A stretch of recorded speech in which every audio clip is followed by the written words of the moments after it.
kick assets. Cha-ching! Ugh, getting old.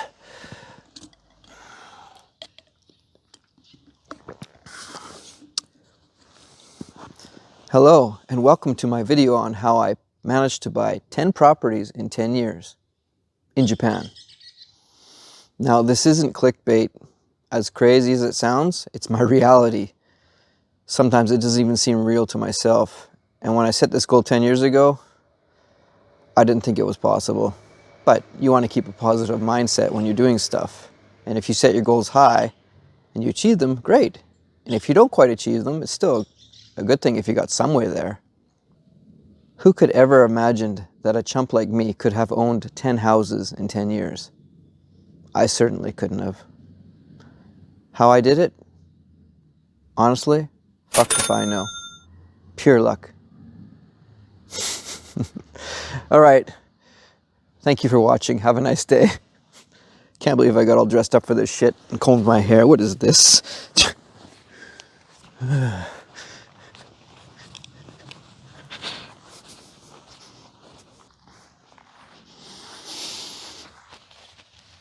All right. All right. All kidding aside,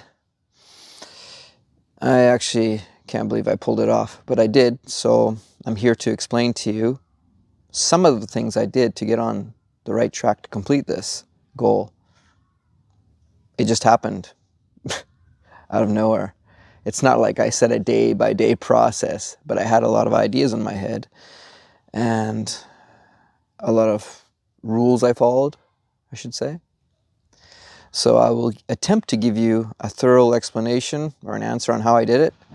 I wish I could give you a quick answer, but there is none. There is no answer. So if you're here for a quick answer, then this video isn't for you. And I'm trying to make it as quick as I can, and simple as I can, so please bear with me. But there is no easy way to explain everything in 5 seconds. So I'll give it my best shot. So basically it started in 2013 when I bought my first house with cash. Yeah, cold hard cash. Cash is king. And the agent was kind of surprised as well, but yeah, I had the money saved up and I was ready to go when my first opportunity came up. And I jumped on it. So, but before that, I had to work hard and save a lot of money to get to that point, which wasn't easy. Did I look better with my shades on or not? No. Yeah, so let me put this here. Let me fix my hair just a second. Yeah, up until that point, I had worked hard for years and saved hard for years. So when that opportunity presented itself, I was able to jump on it. Yep, it wasn't magic. And it just didn't happen in one day. It took some prep and some dedication and sacrifice to get to that point to buy my first house. But I can tell you it got easier. The more houses I bought, the easier it got. So the two most important things I learned before making the first purchase were, number one, to live very frugally and within my means. Even if that goes against the grain of your personality, it is a must. You have to do it. So you can't waste money on things you really don't need. I was lucky with this because it's actually one of my natural traits that I'm good at. I was naturally good at being frugal and saving money. I guess it's part due to my upbringing of growing up poor and in the projects. But either way, you have to make that sacrifice. So yeah, you have to train yourself. No excuses. Number two is to lower your expenses as much as possible, as much as you can. And you know what the biggest expense is, right? Rent. So you want to try and find the cheapest places possible at the start. And what I did is I found a one room, which in Japan is about 40 to 50,000 yen a month. So 500 bucks Canadian a month. You can live in $1,000 place if you want, but what's the point? Just get by with one room. just so you can save faster, because expenses are very important and rent is your biggest expense. Okay, I got a lot of mosquitoes coming out to watch my video here. What's going on? So yeah, that's the biggest one. Another thing you can sacrifice on is food. You don't have to eat out a lot, and you don't have to make expensive meals. You can make really cheap meals, ones that can last more than one day.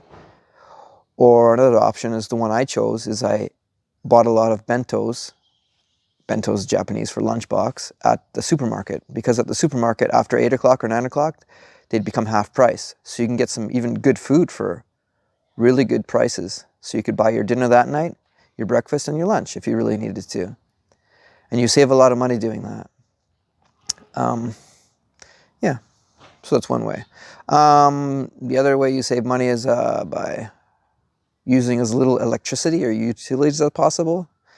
Electricity being the biggest one. So don't use an aircon. Use a fan or open a window. That's how I saved money that way. Because aircons can be expensive when you run them. Aircon meaning air conditioner, just in case that's not the proper English. Yeah. Yeah, so what else? Electricity, rent, food, and fourth, transportation. Try to work in a location where you're actually close to where you work. And if not, get a bike or a scooter. Bike and scooter are really good. A bike is completely free.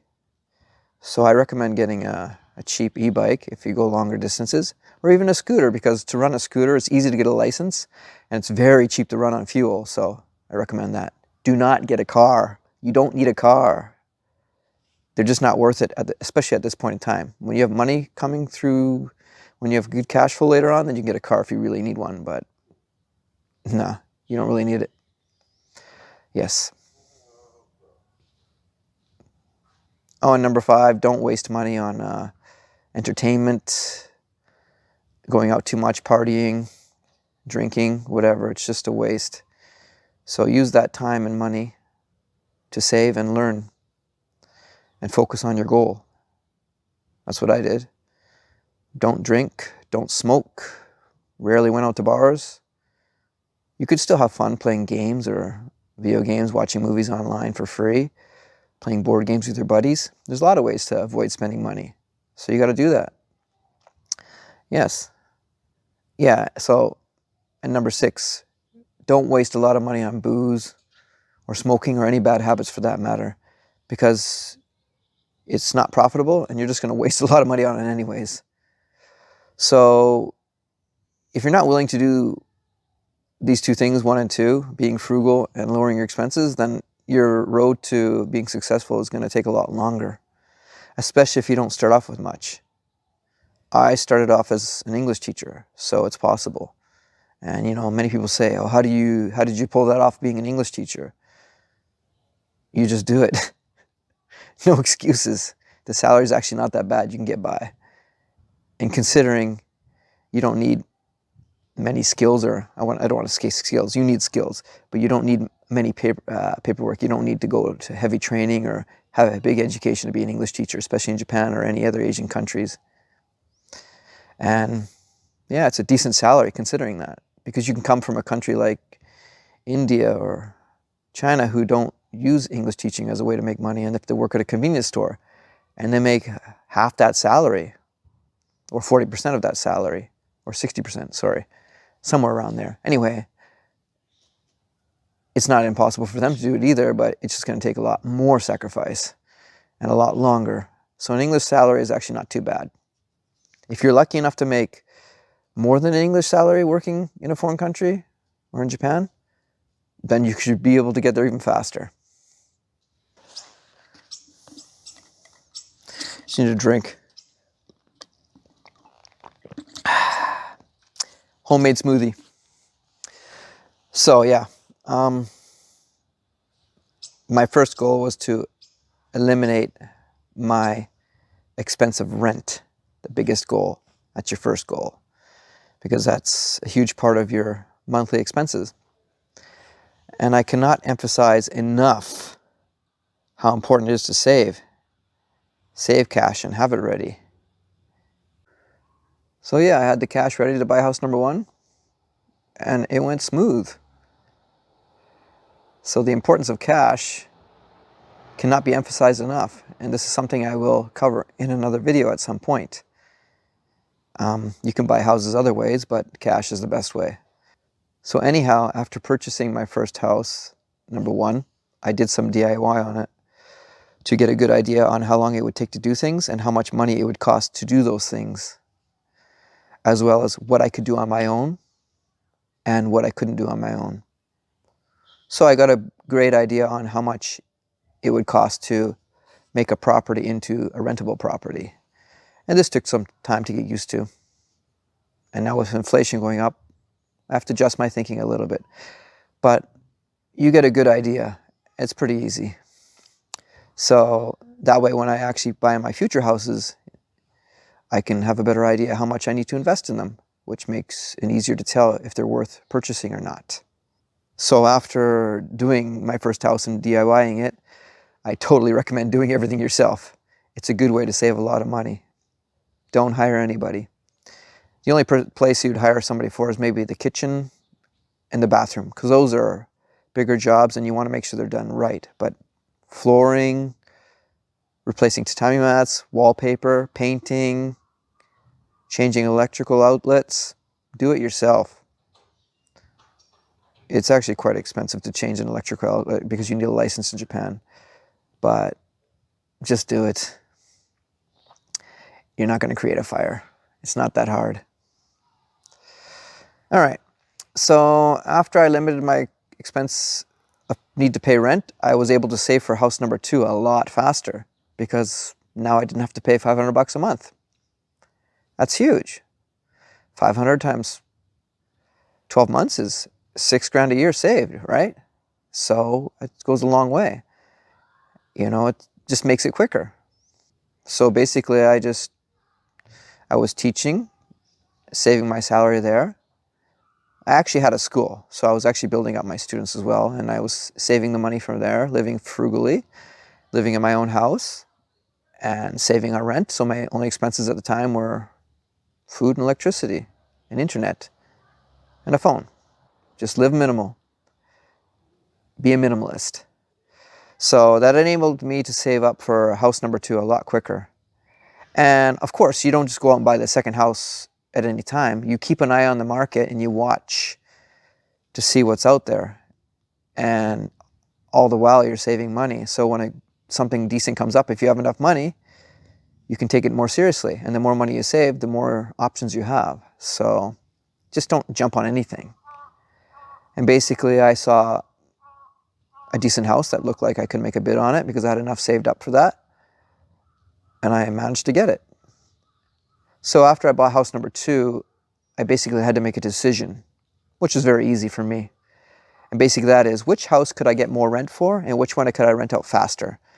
And my first house I bought was a lot easier to rent out and I can get more rent for it. So what I did is I moved into house number 2 and I rented out house number 1, which again limited my rent by living in house number 2, and it gave me a new income from house number 1. So it was my first house I ever rented out like that. So for example, if I rented out the house for $1,000 a month, my income just went up by $12,000 a year. So that's like 40% of an English teaching salary. So yeah, not bad. And that enabled me to save up even faster for my next house. And of course I was still sacrificing. Because you have a little more income, you have a little more leeway to not sacrifice as much, but since you're so used to it already, why not keep doing that until you have a nice cash flow where you don't have to care anymore? And that's the point I'm at right now. So I bought house number 2 and moved into there and renovated it myself to save on money as usual and continued to save. And I did the same thing for number 3, but I stayed living in number 2 and I rented out number 3 and then I rented out number 4 and I continued to do this into house number 5 where my rental income was high enough that I could actually choose where I wanted to live. I mean, I could always choose where I want to live, but I had enough income that sacrificing a little bit on rent wasn't a big deal at the point. when you have 4 houses rented out, your 5th one is, yeah, why not? So I found a house that I really liked for my 5th house, and I moved into that one. And I rented out house number 2. So I had 4 housing incomes coming in, plus my school. So whoever says you can't do this on an English salary, tell them come talk to me. I'm proof you can. So I lived in house number 5, and I was happy at that point. I'm like, I didn't get to my goal of 10, but I was like, wow, this is cool, it's working. I think I'll just slow down a bit here. And I just continued to save money. And out of nowhere, I was saving a little more than I usually had, and I actually accumulated quite a bit. And because I didn't buy a house for a while. And then suddenly I went out looking at some houses one day, and I couldn't decide between 2 houses I really liked. So I used my negotiation skills, and I negotiated both houses down to a price where I could actually afford buying both of them. So technically I bought 2 houses in the span of a few weeks, which is insane. You have to think about it. You think I'm making this shit up, but I'm not. It's real. So that's what I did. I bought 2 houses, and I had 6, 7, just like that. Boom, boom. So of course I could save more money even quicker now. And then, I thought I was content with that. And of course, from house number 5, I could always see my neighbor's house, which is this house right here, because it had a beautiful garden. And I viewed that from my house all the time, and I always wanted that. I'm like, wow, I'd love to have a big garden in the Kanto area, but it's really expensive because this land here is 4 times or 5 times bigger than any of my normal houses. So I figured I'd have to move out to Nagano or something to get a big plot of land like this. But nope, I got really lucky, and this became house number 8 after some negotiations with my neighbor. Another thing about timing, I will make a video someday. Sorry, I will make many videos someday explaining how I got each house and the process of it, because each house has a different story to it, and they're actually all quite interesting. They're fun to talk about, actually, but I want to save them for later, and I don't want to make this video any longer than 30 minutes to 8 hours. It's already long enough for all you people with the attention spans of a tick. Yeah, so that's how I got house number 8, which is this. And then just recently, I was saving up again. I thought this would be enough for me, whatever. But a couple of my friends were pushing me, go for the 10, you need the 10. Okay, whatever. And then, so I happened to just go out the other day to look at a house, and I bought it because it looked really nice. It was in great condition. That's house number 9. So I didn't expect to buy another house, but it was such a great deal, especially now that the prices in this neighborhood have gone up a lot. I didn't expect to find such a good quality house for such a decent deal, especially after I negotiated them down in the price. So yeah, so I bought that. And then after that, I had a few bucks left over in the bank still, and I happened to go see another house in a different neighborhood farther from here. And it was in decent condition, especially for the price. So I had to squeeze that one in too. And that was number 10, the Miracle House. So yeah, that's 10. I bought those 2 houses in the span of actually 5 weeks, which is the second time I've done that, which is insane to even think about myself. So yeah. And a little secret, I almost had number 11 there. It was pretty close, but that would have put me down to minus money. So I didn't want to really put myself in that situation. Some days I would have, but I didn't really need the house. It was the Clutterfest house in my last video. So yeah, but you never know. A lot of it is luck. A lot of skills and a lot of dedication came into getting these 10 houses, but it's just a lot of timing and luck as well, right? Of course, I put myself into those situations, but it just happened that way. Sometimes you just gotta go with the flow and deal with bad days and good days, I mean, it's raining right now, and I'm still making this video, so it's okay. So as you can see here, I got my dream of getting my 10 houses, plus my yard, because I've always wanted to garden. It's so refreshing, and grow my own fruit and vegetables and have my own cherry trees, which is something I never actually thought I'd be able to do coming from the projects as a kid. But here I did it at 47. Well, Well, here's to 10 and see you in 20. Not 20, I meant like at 20, I should say. Yeah, right. Can we make it at 12? All right. Anyhow, yes, you can drink your smoothie and relax in a lawn chair when you hit 10 too. Here's my garden where I'm growing strawberries. Yes. I got my cherry tree down there and everything, so pretty lucky. Here are 2 strawberries from my garden. Look really nice. I've always wanted to grow my own vegetables and have fruit trees. And another dream, besides my 10 houses, was I've always wanted to have my own roulette table. It's fun.